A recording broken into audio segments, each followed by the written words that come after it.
ভালো হয়েছে না বলো? হ্যাঁ হ্যাঁ, খুব খুব ভালো হয়েছে লালন, খুব ভালো গেয়েছো।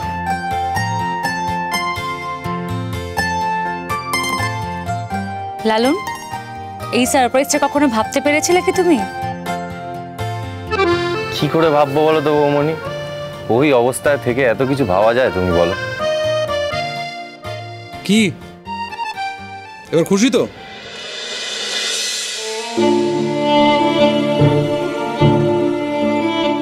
এবার দেখবে লাইফটা একদম আলো আলো হয়ে গেছে, প্রচুর লাইট, একদম ফুলঝুরির লাইট।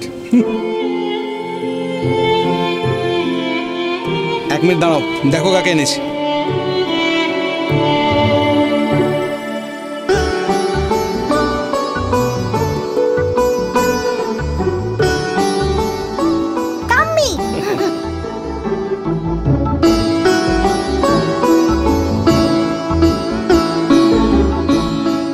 দিদা, কাল তো শ্বশুর বাড়ি চলে যাবি, তাই দেখতে এলাম। তুমি এখানে বসো। ঠিক আছে ঠিক আছে।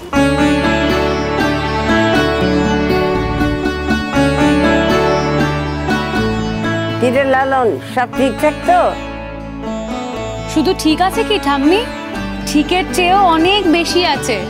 ঠাম্মি, লালন কি ভালো গান গাইলো, দারুণ গাইলো, অনেকদিন পর ওর গান শুনলাম।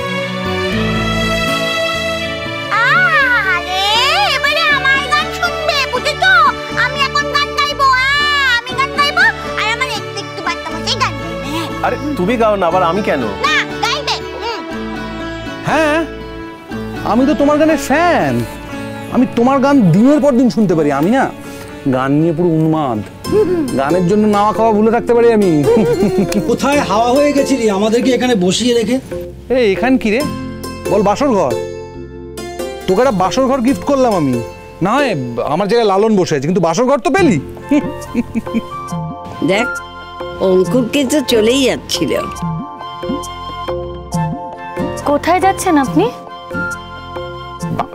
বাড়ি যাবো তো। আরে কত রাত্রির হয়ে গেছে, অনেক রাত্রির, ফাংশন শেষ, তার উপরে টায়ার্ড লাগছে, কত পরিশ্রম করেছি বলো তো।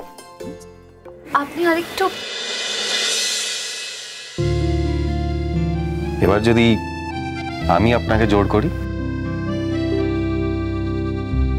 আপনাকে জোর করে বলি যে আপনাকে এখানেই থাকতে হবে, প্রতিটা মুহূর্ত আমার পাশে পাশে থাকতে হবে আপনাকে। তুমি আমায় জোর করবে কি? তুমি আমায় কি জোর করবে শুনি? জোর করার কোনো প্রশ্নই নেই, বরং তুমি তোমার বউকে নিয়ে বউ ভাতের দিন সকাল সকাল আমার বাড়িতে আসবে। তোমার বাবা মা আসেননি আজকে, কিন্তু তোমার বাবা মার সাথে আমার কথা হয়ে গেছে। তোমার বাবা মারা কালকে আসবেন তোমাদের দুজনকে নিয়ে যেতে বাড়িতে। তারপর বউ ভাতের দিন একদম সকাল সকাল পৌঁছে যাবে, কেমন? কারণ পুরো অনুষ্ঠানটা আমার চোখের সামনে হতে হবে তো, আমি পুরোটা দেখতে চাই, একদম শেষ অবধি। আমি আমি খুব এনজয় করছি। তুমি খুব ভালো ভালো মানুষ, হ্যাঁ খুব ভালো। তুমি ছিলে বলি তো লালন আর ফুলঝুরির বিয়েটা হলো, তাহলে তো ওদের বিয়েটা কেউ দিতে পারতো না, ওদের বিয়েই হতো না। হ্যাঁ, তুমি ছিলে বলে ওদের বিয়েটা হয়ে গেল। তুমি খুব ভালো। আচ্ছা আপনি প্লিজ বসুন না, দাঁড়িয়ে আছেন কেন? বসো বসো বসো। না না না, আমাকে ইয়ে করতে হবে, বাড়ি যেতে হবে, প্রচন্ড টায়ার্ড, অনেক রাত হয়ে গেছে, হেভি ঘুম পাচ্ছে। হ্যাঁ চল, আমরাও যাবো। মানে তোরা কেন যাবি? তোরা থাক, গান টান সব শোন। কি ব্যাপারটা কি? আরে শোন ফুলঝুরি, এই মানুষটাকে প্রণাম কর। এই মানুষটা কিন্তু চিরকাল তোদের কাছে প্রণম্য আছে, থাকবে। শুধু এই কথাটা বলতেই কিন্তু আমি তোদের কাছে এসেছি। জানি দিদা, আমি ওনার কথা সারা জীবন মনে রাখবো। আজ উনি ছিলেন বলেই আমাদের 4 হাত এক হয়েছে। আজ উনি ছিলেন বলেই আমাদের মধ্যে সব ভুল বোঝাবুঝি মিটে আমরা একসঙ্গে থাকতে পারছি।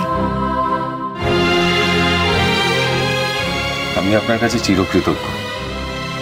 আমার জীবনটা আপনি আবার নতুন করে সাজিয়ে তুললেন।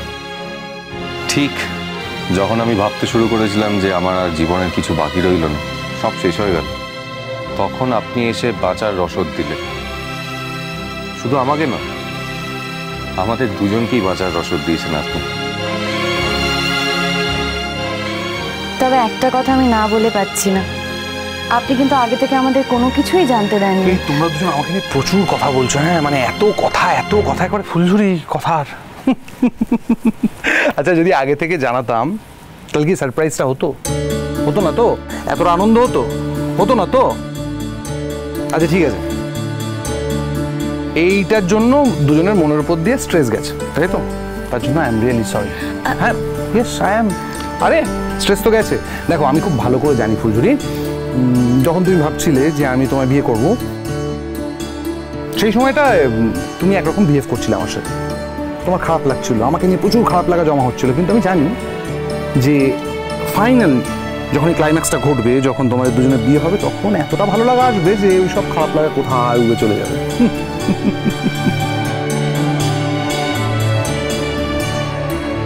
এই না তুমি সত্যি প্রণাম করছো না ঘেরি? প্রণাম করার দরকার নেই, আজকে প্রণাম নিতেই হবে।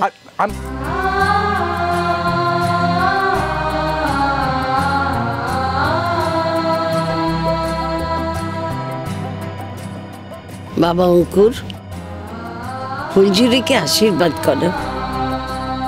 আরেকটা কথা বলবো বাবা, তুমি চিরদিন কিন্তু ওদের পাশে থেকো, ওদের কাছ থেকে তুমি কোনোদিন দূরে সরে যেও না। তোমার মতো শুভাকাঙ্ক্ষী ওদের জীবনে কিন্তু আর কেউ নেই, এটা মনে রেখো। ওদের আমাকে প্রয়োজন হবে না দিদা, ওরা একে অপরের পরিপূরক। দেখুন, আপনার সব কথা কিন্তু আমরা মানতে পারবো না। আপনার সাথে আমরা যোগাযোগ রাখব এবং আপনি আমাদের সাথে যোগাযোগ রাখবেন, কোনো কিছু পাওয়ার জন্য নয়। আপনি একজন ভালো মানুষ, তাই আপনার সাথে সারা জীবন যোগাযোগ রাখতে চাই। আরে এবার তুমিও প্রণাম করবে? এসো। দেখুন, আপনি সত্যি একজন প্রণম্য ব্যক্তি। প্রণাম করা যায় এরকম কটা মানুষ আজকাল পাওয়া যায় বলুন তো? অন্য কারোর মুখে শুনলে হয়তো ভাবতাম যে গল্প, কিন্তু তোমাকে নিজের চোখের সামনে দেখেছি, তে আর গল্প বলে ভাবতে পারলাম না। আর এরকম একটা ঘটনা যে আজকের দিনেও ঘটে, সেটাও একটা এক্সপিরিয়েন্স হলো আমাদের। সত্যিই তাই। শোনো অঙ্কুর, তুমি যতই আমাদের দূরে সরিয়ে রাখো না কেন, আমরা কিন্তু তোমাকে অলরেডি আমাদের বাড়ির মানুষ বলেই ভেবে নিয়েছি। হ্যাঁ। ও ভালো মানুষ, এরপর কারবে বলো তো, কারবে বলো তো। আমার বে, আমার বে তো, আমার বে, আমার বে তো তুমি আসবে না? একটু মাথা মশাই শুধু তো আমার বে হবে। আমার বে তো তুমি আসবে না? আসবে না বলো, আসবে না? ওই তো তোমার মশাই, আমার বে হবে না তোমার সাথে বাড়ি। তুমি বে করবে তো আমাকে। আমি যদি দেশে থাকি তাহলে নিশ্চয়ই আসবো। তাই? মানে দেশের বাইরে গেলে কি হবে তখন? আসতে পারবেন না? আচ্ছা, আপনার নিজের বোনের যদি বিয়ে হতো তখন কি করতেন? পারতেন বিয়ে বাড়ি ছেড়ে অন্য একটা দেশে গিয়ে থাকতে? কি পারতে?